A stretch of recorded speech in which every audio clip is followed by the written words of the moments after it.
귀한 찬양 감사합니다. 하나님 말씀 요한복음 4장 46절에서 54절까지 교독하시도록 하겠습니다. 예수께서 다시 갈릴리 가나에 이르시니 전에 물로 포도주를 만드신 곳이라. 왕의 신하가 있어 그의 아들이 가브나움에서 병들었더니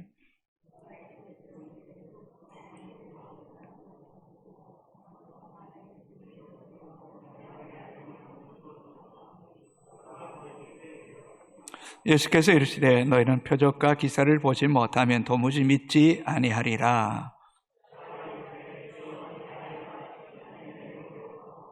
예수께서 이르시되 가라, 내 아들이 살아있다 하시니 그 사람이 예수께서 하신 말씀을 믿고 가더니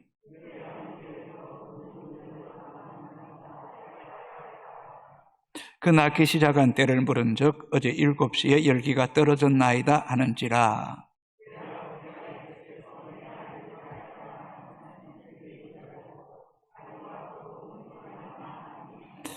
같이 읽습니다. 이것은 예수께서 유대에서 갈릴리로 오신 후에 행하신 두 번째 표적이니라. 아멘. 할렐루야. 코로나 숫자에 우리가 조금 위축되지 않았으면 참 좋겠습니다. 이렇게 예배를 인도해 보면 참 뭔가 이렇게 위축됨이 이렇게 느껴질 때가 있습니다. 성경 말씀, 항상 기뻐하라. 항상 기뻐하라. 쉬지 말고 기도하라.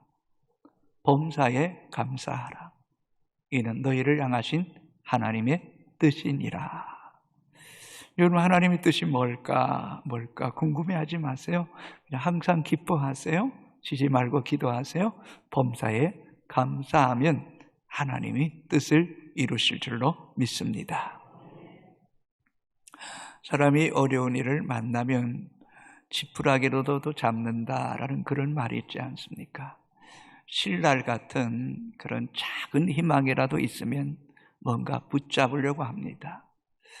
특히 부모가 되어서 자식이 병들어 죽어갈 때면 그 마음은 정말 오죽하겠습니까? 정말 신랄 같은 희망이라도 있으면 그 붙잡고 사력을 다하고 싶은 것이 부모의 마음일 것입니다. 오늘 본문에 나오는 왕의 신하가 그렇습니다. 아들이 병들어 죽어갑니다. 자, 46절을 같이 읽겠습니다. 예수께서 다시 갈릴리 가나에 이르시니 전에 물로 포도주를 만드신 곳이라. 왕의 신하가 있어 그의 아들이 가버나움에서 병들었더니. 왕의 신하는 당시 갈릴리를 통치하고 있었던 헤롯 안티파스의 고위 신하였을 것이라고 추정합니다. 왕의 신하, 그 당시 사회적 신분이 꽤 높았을 것입니다. 어디 그뿐일까요?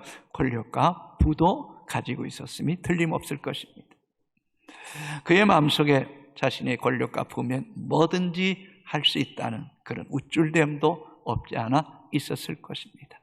그러나 아들이 병들어 백방으로 그 병을 낫고자 했지만 아무 소용이 없을 때에 자신이 가진 권력과 부도 자식의 병 앞에 아무 의미 없음을 깨달을 때에 그의 마음이 얼마나 무너지고 아팠겠습니까?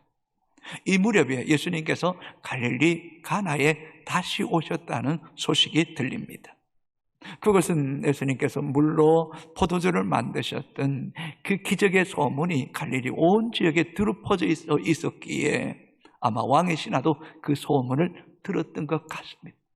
예수님이 다시 가나에 오셨다는 그 소문을 듣고 이 왕의 신하는 가브나움에서 가나까지 32km, 지금은 차로 운전해서 가면 얼마 걸리지 않지만 그 당시로서는 꽤 먼 거리지만 아들을 살리겠다는 그 일념으로 왕의 신하는 가나에 이르러 예수님께 도움을 청합니다.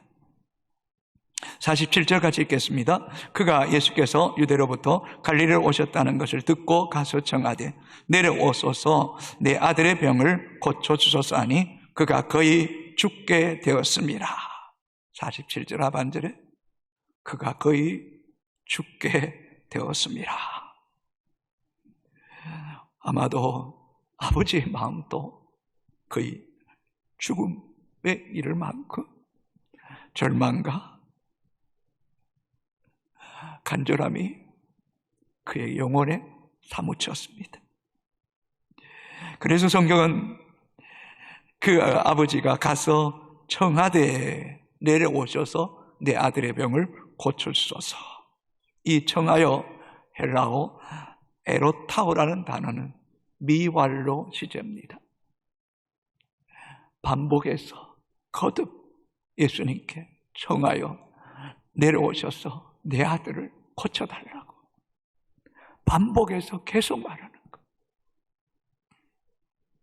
얼마나 애가 타고 절박했으면 계속해서 그 예수님께 애원하는 거죠. 울부짖는 거죠.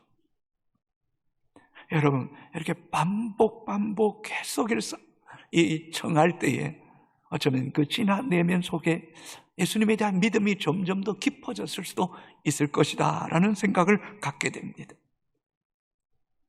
첫 번째, 인생의 위기와 질병이 예수님을 만나는 절호의 기회이다. 인간의 위기와 절망이 하나님을 만나는 절호의 기회입니다. 왕의 신하에게 아들이 아프지 않았더라면 제 생각엔 절대 예수님 앞에 나오지 않았을 것입니다. 아들이 거의 죽게 됨을 인하여 이 왕의 신하는 먼 거리를 달려와서 예수님께 청하여 아뢰는 겁니다. 이런 아들의 아픔이 결론적으로는 예수님을 만나서 온 가족이 구원을 받게 되었다고 성경은 말씀하고 있습니다. 우리 가운데 나는 절대 병들지 않을 거야 장담할 수 있는 사람 아무도 없습니다. 누구에게나 예기치 않게 이런 질병과 위험이 찾아올 수 있습니다. 나 아니 내 가정에 내 자녀들에게도 찾아올 수 있다는 사실을 우리는 부정할 수가 없습니다. 그러기에 어쩌면 우리는 늘 깨어서 주님을 찾고 주님 안에 있기를 힘써야 됩니다. 또 다른 한편으로는 아무런 문제가 없고 평안하고 모든 일이 형통할 때 그때는 안전합니까? 오히려 그때 영적인 나태함과 게으름이 신앙의 위기를 맞이할 수도 있다는 사실을 또한 잊지 말아야 됩니다. 또 다른 한편으로는 내가 하나님을 경외한다는 그 믿음을 갖고는 있지만 여전히 옛 성품에 놓여서 죄와 짝하고 있으면서도 회개하기는커녕 그 죄를 즐기고 있다면 오히려 우리는 이 위기와 질병을 통해 주님 앞에 나오는 이 사람보다 더 위험천만한 자리에 있다는 사실도 우리는 잊지 말아야 된다는 것입니다. 그래서 고린도후서 6장 2절은 이렇게 기록합니다. 같이 읽습니다. 보라 지금은 은혜 받을 만한 때요 보라 지금은 구원의 날이로다. 할렐루야. 우리는 매일매일 지금 이 순간이 은혜 받을 때요 지금 이 순간이 구원의 날이라는 그런 심정을 가지고 주님을 찾는 자가 복 있는 줄로 믿습니다. 이런 삶의 위기 질병 가운데 하나님을 만날 때에 인생의 새로운 터닝 포인트, 내 삶의 새로운 대전환점이 이루어질 수 있는 것이 하나님의 은혜의 역사의 통로입니다. 요셉을 보십시오. 끝없이 추락하지만 정말 빛이 보이지 않지만 그 가운데서 여호와께서 요셉과 함께 하실 때에 그는 일약의 국미 총리로 세워졌습니다. 모세 살인자입니다. 실패자입니다. 도망자입니다. 그러나 그런 살인, 실패, 도망자 삶 속에 주님이 찾아오셨을 때 그 주님을 만남을 통해 이스라엘의 위대한 지도자가 되었다는 사실을 생각할 때 어쩌면 우리의 찾아오는 위기가 우리 인생의 새로운 전환점이 될 수 있다는 것입니다. 그러므로 건강한 신앙인은 삶의 위기와 어려움이 찾아올 때 그것을 부정적인 눈으로 바라보면 실패합니다. 삶의 위기와 질병 가운데도 하나님을 바라보고 하나님의 또 다른 계획이 있을 것을 믿고 기대하고 하나님을 찾을 때에 하나님 오히려 그 고통과 위기를 통하여 더 큰 일을 계획하시고 또 그 가운데 하나님의 만남을 통하여서 우리로 하여금 더 놀라운 일을 행하시는 그런 은혜를 경험하는 주인공이 되기를 주님의 이름으로 축복합니다. 두 번째, 초월자이신 예수님을 내 생각과 방식에 가두지 마십시오. 48절 49절 같이 읽겠습니다. 예수께서 이르시되 너희는 표적과 기사를 보지 못하면 도무지 믿지 아니하리라. 신하가 이르되 주여 내 아이가 죽기 전에 내려오소서. 예수님은 유대인들과 왕의 신하의 마음을 뭔가를 꿰뚫고 계십니다. 표적을 보여주시면, 뭔가 눈에 드러나는 그런 현상과 기사를 보여주시면 믿겠습니다 하는 그런 마음을 가지고 있습니다. 그렇지 않으면 믿을 수 없다는 겁니다. 이것은 건강한 신앙인의 태도가 아닙니다. 사도 바울도 고린도전서 1장 22절 이렇게 기록합니다. 같이 읽습니다. 유대인은 표적을 구하고 헬라인은 지혜를 찾으나. 이것은 책망의 말씀입니다. 유대인들은 지나치게 보이는 것, 드러나는 현상을 구하는 것을 책망하고 있습니다. 제가 아는 한 성도는 유명한 그런 치유사역자나 귀신을 쫓아낸다는 사람을 너무 지나치게 쫓아다니는 사람이 있습니다. 심지어 교회도 막 이곳저곳 다른 지방에까지 옮깁니다. 그것은 매우 위험천만한 신앙인입니다. 여러분, 표적은 우리는 그 표적을 보는 것이 아니라 그 표적을 행하신 예수 그리스도를 보아야 되는 거예요. 저는 시골에 자라서 농산물을 이렇게 짓는 걸 참 좋아합니다. 지금도 옥상에 고추, 가지, 방울토마토 많이 있습니다. 농사꾼의 초보자들은 열매만 봅니다. 그러나 전문가는 그 열매와 잎을 중요하게 봅니다. 왜냐하면 열매와 잎만 보아도 그 식물의 뿌리, 땅이, 영양분이 얼마나 있는가를 알 수 있기 때문입니다. 열매만 봐도 지금 이 땅의 영양분이 지금 바닥이 났고 열매가 제대로 자라지 못하는 것. 그럴 때 드러나는 그 열매를 보고 기뻐하는 것이 아니라 땅을 보는 거예요. 그 땅을 비옥하게 해줄 때에, 그 땅이 생명력이 살아있을 때에 열매가 더 많이 맺히고 열매가 더 크게 마음껏 자라게 되는 거예요. 그러므로 신앙은 드러나는 것보다 드러나지 않는, 보이지 않지만 실존하시는 하나님을 볼 수 있는 믿음의 눈을 가져야 되는데, 드러나는 것만 쫓아가면 영적 신앙의 실패자가 될 수 있다. 지금 예수님은 왕의 신하가 표적과 기사만 보겠다는 것을 책망하고 있는 거예요. 그뿐이 아닙니다. 47절, 48절에도 청하에 이르되 내려오소서, 내려와서 내 아들을 살려달라고 48절에도 말씀합니다. 자기의 생각과 자기 방식에 갇혀져 있습니다. 예수님이 꼭 가나에서 그 가버나움까지 32km 되는 그 먼 거리를 오셔서 아들의 머리에 손을 얹어 기도해 주셔야만이 내 아들이 낫겠다는 이런 고정관념, 편견을 가지고 있는 것. 여러분, 우리가 믿는 하나님은 초월자예요. 전능하신 분이에요. 우리가 상상할 수 없는 방법으로 우리 속에 역사하시고 일하신다는 사실을 우리는 간과해서는 절대로 안 됩니다. 내 고집, 내 방식대로 주님이 치유해 주세요? 이건 신앙의 걸림돌이 될 수 있습니다. 우리는 열왕기하 5장에 나만 장군이 문둥병이 들었을 때에 그 집에 이스라엘 그 백성 중에 포로로 끌려온 계집 아이가 있었습니다. 그 계집 아이가 주인에게 말합니다. 내 주인이 이스라엘 땅에 엘리사 선지자를 만나면 깨끗하게 나을 것이라는 그런 복음 같은 소식이 들려줍니다. 그 말이 믿어졌던 거예요. 그래서 라만 장군은 신하와 또 예물을 가지고 이스라엘 땅 사마리아에 있는 엘리사에게 찾아왔습니다. 찾아오면서 이 나만 장군이 뭔가 자기 방식, 자기 고집을 가지고 와요. 자신이 찾아오면 엘리사가 문을 열고 나만 장군을 맞이해 줄 뿐만 아니라 그의 이 문둥병 위에 손을 얹어서 어쩌면 흔들면서 기도해 줄 때 자기 병이 나을 것이라는 자기 생각을 가지고 온 거예요. 그런데 막상 와서 보니 엘리사가 문도 열어주지 않습니다. 자기를 맞이해 주지 않습니다.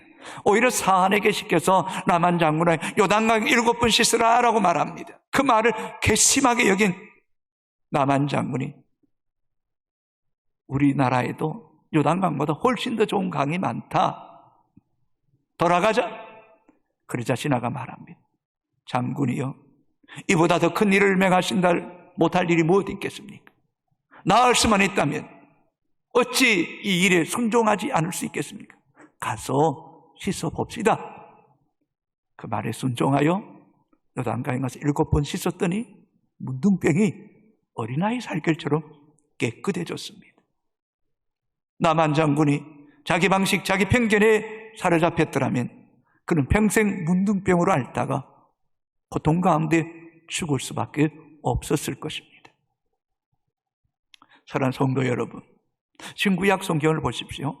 예수님이 똑같은 방법으로 병자를 고친 적은 거의 없습니다.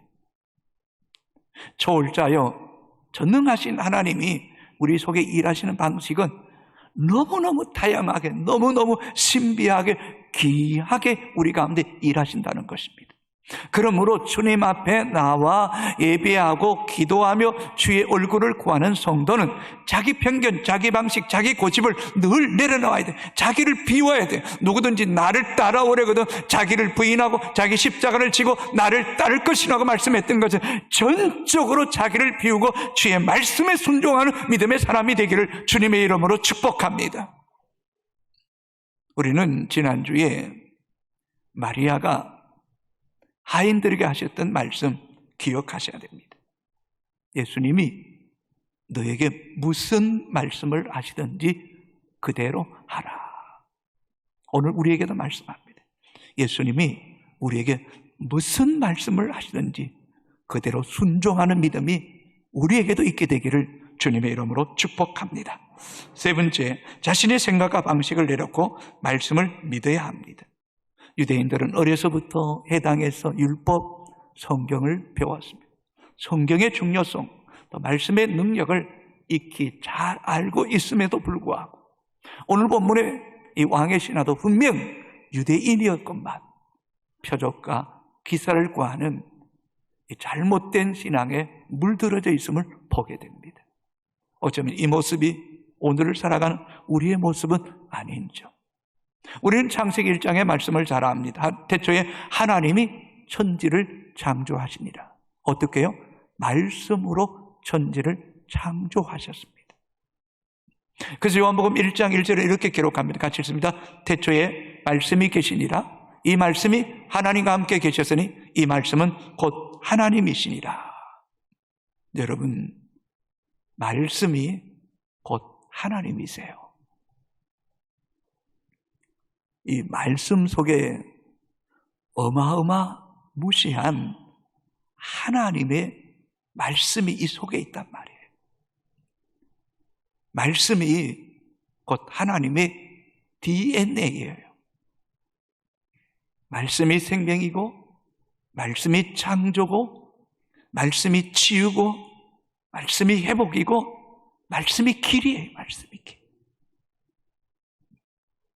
그래서 믿음의 성도는 나타나는 현상보다 우리의 신앙의 뿌리, 근원을 하나님 말씀에 깊이 뿌리 내리면 우리의 삶의 영적인 신앙의 열매는 절로 맺히게 된다는 거예요.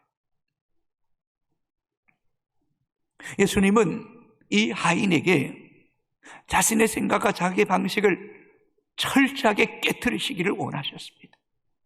거부하십니다.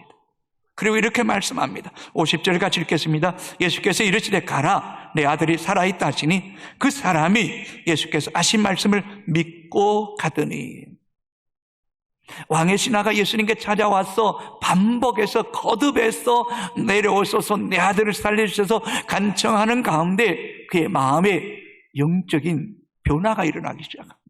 자기 편견과 자기 고집이 무너지기 시작합니다. 그리고 예수님 말씀이 들립니다. 내 아들이 살아있다. 내 아들이 살아있다. 이 말씀을 여러분 보십시오. 예수께서 하신 말씀을 믿고 가더니, 믿고 갔던 거예요. 여러분, 믿음이 없었더라면 이 하인이 얼마나 섭섭했을까요? 아니, 사랑 많다고 하시는 예수님이 우리 집에 좀 오라는데 그걸 거절해? 그러면 사랑이라고? 내려가면서 얼마나 원망했고 불평했겠어요? 절망했겠어요? 안 되겠다, 포기하자. 아니요, 내 아들이 살아있다. 내 방식, 내 생각이 아니더라도 내 아들이 살아있다라는 그 말씀을 믿고 갈 때에 그 발걸음이 얼마나 가볍겠냐는 거예요. 사랑하는 성도 여러분, 오늘 우리에게도 이 말씀을 믿고 돌아가는 결단과 은혜가 있게 되기를 주님의 이름으로 축복합니다. 여러분, 마태복음 8장에 백부장이 자신의 하인이 중풍병으로 누워 몹시 괴로워할 때에, 참 귀하죠. 자기 수하에 100명의 군사를 거느린 이 백부장이 자기 집에 하인이 중풍병으로 누워 몹시 괴로워할 때 그 아픔을 가지고 예수님께 나와서 고쳐달라고 간청하는 거죠. 그때 예수님께서 이 하인에게는, 이 백부장에게는 내 집으로 가자 그래요. 내가 가서 고쳐주겠대요. 근데 백부장이 말합니다. 주여, 내 집 오심을 내가 감당하지 못하겠나이다. 내 아래에도 군사가 있어 이대로 가라 하면 가고 오라 하면 오는데 어떻게 하나님의 아들을 내 집에 오라고 말씀할 수 있겠습니까? 그냥 말씀만 하옵소서. 그러면 내 아인이 낫겠나이다.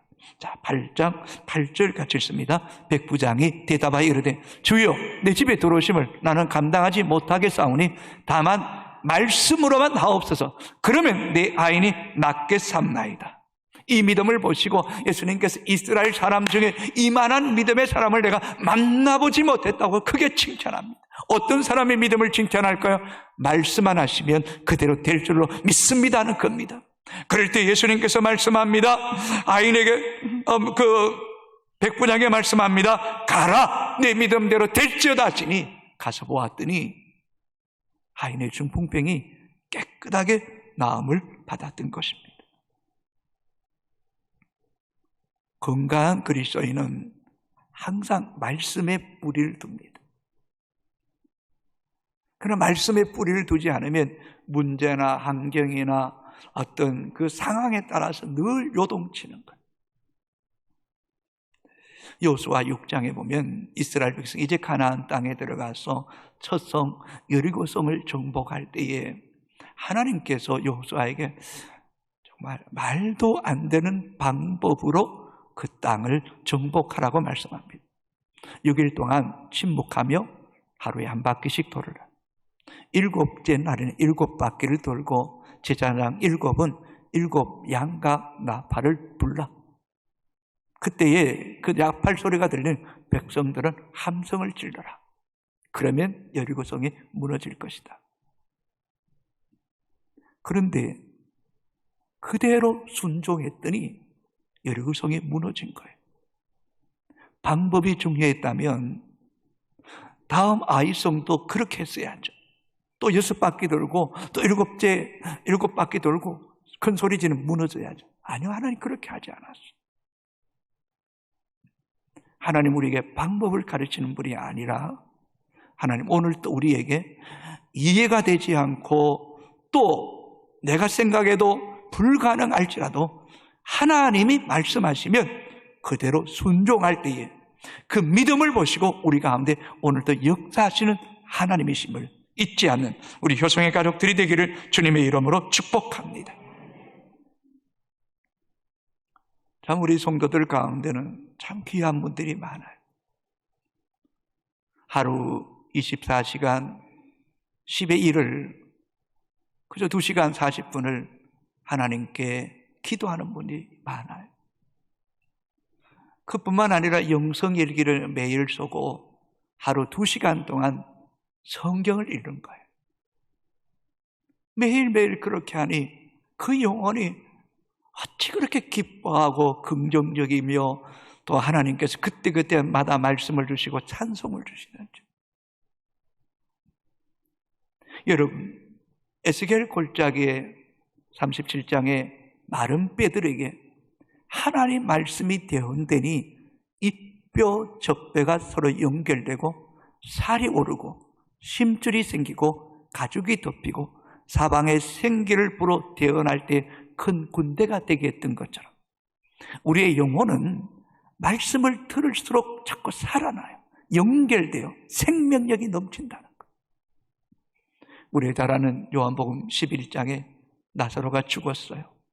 예수님께서 나사로의 무덤 앞에 오셔서 마르다에게 오라비의 무덤을 가로막고 있는 돌을 옮겨 놓아라.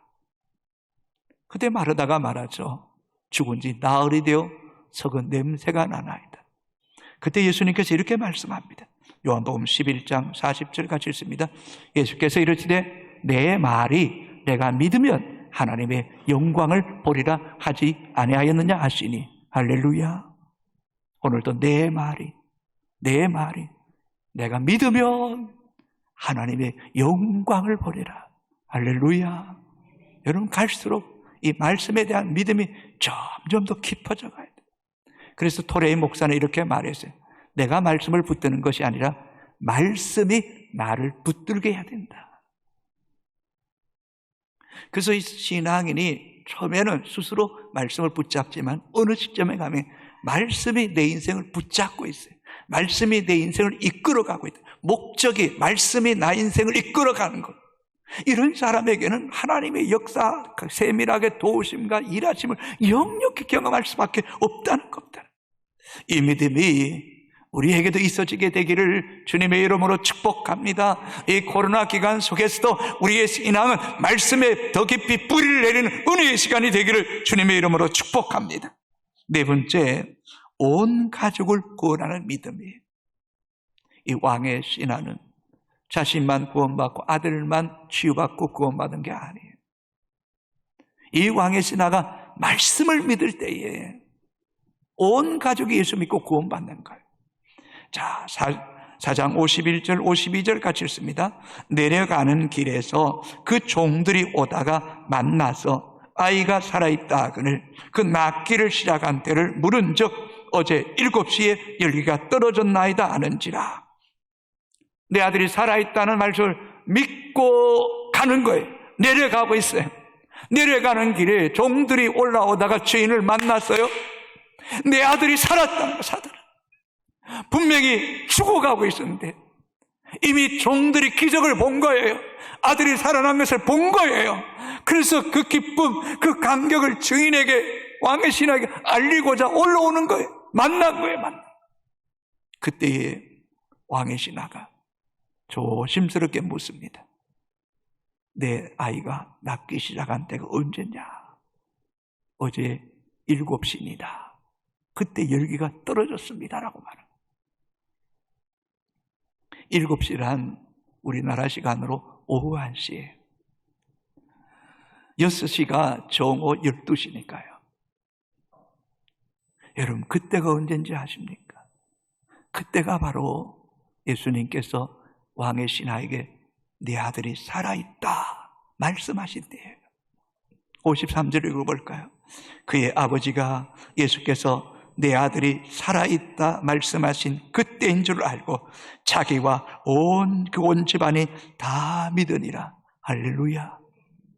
뭔가 여러분 이 왕의 신하가 영적으로 열려있는 걸 느끼지 않습니까? 뭔가 하나님 역사에 예민하게 연결된, 물어보는 거죠. 언제 나왔냐? 7시인데 머리에 번떡 선치자가 하는 거예요. 그 시간이 예수님이 내 아들이 살아있다. 그 말씀 여러분 기억하세요. 하나님 말씀은 시간과 공간, 거리를 초월하여 역사하시는 하나님이다. 아멘. 내가 믿는 하나님, 온 우주에 충만하신 하나님, 내가 땅 끝에 설지라도 바다 끝에 가서 할지라도 하늘에 올라갈지라도 땅 아래 내려갈지라도 거기서도 주의 손이 우리를 붙잡고 계시는 하나님이시잖아요. 우리가 잘 아는 사도행전 12장에 베드로 감옥에 갇혔고 헤롯은 다음 날이라면 그를 끄집어내어 죽이려고 할 때에 교회는 마가의 집에 모여서 오로지 기도에 힘쓸 때에 베드로 사도를 구원해 주시기를, 그를 건져 주시기를 기도할 때에 성령께서 감옥에 잠자고 있는 베드로를 깨우시고 천사를 통해 깨우시고 군사 내식 내패 16명에 갇혀 있지만 문들이 툭툭 열려서 결국 베드로 사도가 어디 옵니까? 마가의 집에, 기도하는 집에서 만나게 하신 하나님. 성도 여러분, 우리가 말씀을 붙잡고 기도하면 하나님의 시간과 공간을 초월해 역사하시는 거예요. 지구촌 교회 원로 목사님인 이동우 목사가 1994년도에 미국에서 한국의 교회를 세우라는 감동을 받고 목사님 혼자 먼저 나오셨어요. 아이와 사모님을 미국에 두고. 그러던 가운데 1995년 5월 첫 주 월요일 저녁에 밤이 되어 잠을 자야 되는데 왠지 잠이 잘 오지 않다. 가족에 대한 염려가 자꾸 생기더래. 그래서 그날 저녁에 3, 40분 동안 하나님께 가족을 위해서 간절히 기도했대요. 근데 그 다음날 전화가 왔어요. 가족이 교통사고를 당했다. 아내가 기절했다는 거예요. 그런데 다행스럽게도 아무도 크게 다치지 않았다는 거예요. 성도 여러분, 우리가 기도하면 하나님은 아프리카에서도 일하시고 중앙아시아도 일하시고 중동 지역에도 일하시고, 우리 자녀들이 해외에 나가 있습니까? 항해 중에 있습니까? 군복무 중에 있습니까? 우리가 이곳에서 주의 말씀 붙잡고 기도하면 모든 시간과 공간을 초월해서 역사하시는 분이 우리가 믿는 예수 그리스도십니다. 여러분. 아멘. 여러분, 이 믿음을 가질 때에 얼마나 감사하죠. 54절 같이 읽습니다. 이것은 예수께서 유대에서 갈릴리로 오신 후에 행하신 두 번째 표적이니라. 이 가버나움에 있는 고항의 씨나 또 아내 또 아들 거의 죽어갈 때에 그 집은 초상집이에요. 누구도 말 한 번 말하기 어려운 절망의 시간, 죽음의 시간, 사망의 그림자가 들여오고 한숨과 절망이 떠나지 않고 마음이 무너지고 정말 지옥 같은 시간이었을 거예요. 그러나 예수님의 말씀이 내 아들이 살아있다는 이 말씀이 맞아. 이 가정에 있는 슬픔과 절망이 한순간에 이슬처럼 안개처럼 다 사라지게 하시고 기적을 경험하고 아들이 살아남을 통해 열이 떠나감을 통한 그 기쁨, 그 희망, 그 생명에 대한 한이, 감격, 물이 포도주로 변하는 그 이상으로 죽어가는 아들이 살아나게 하시고 절망을 소망으로 바꾸시고 눈물을 기쁨으로 즐거움으로 한이로 바꾸시는 분이 바로 예수 그리스도라는 게 예수 그리스도예요. 여러분, 이분이 여러분 안에 계신다는 거예요. 그러니 항상 기뻐하라는 거예요. 쉬지 말고 기도하라는 거예요. 범사에 감사하라는 거예요. 여러분, 이 주님이 여러분 안에 계신다. 우리가 어떻게 무뚝뚝할 수 있나요? 어떻게 이 환경 때문에 위축받을 수 있나요? 여러분, 우리의 모든 삶의 환경을 주관하시는, 우리의 인생을 운영하시고 주관하시는 분이 하나님이신 줄로 믿습니다. 그 하나님의 통치와 다스림 속에 들어갈 때 오늘 또 말로 표현할 수 없는 감사와 기쁨과 한의와 황홀함이 우리의 영혼에 넘쳐나게 되기를 주님의 이름으로 축복합니다.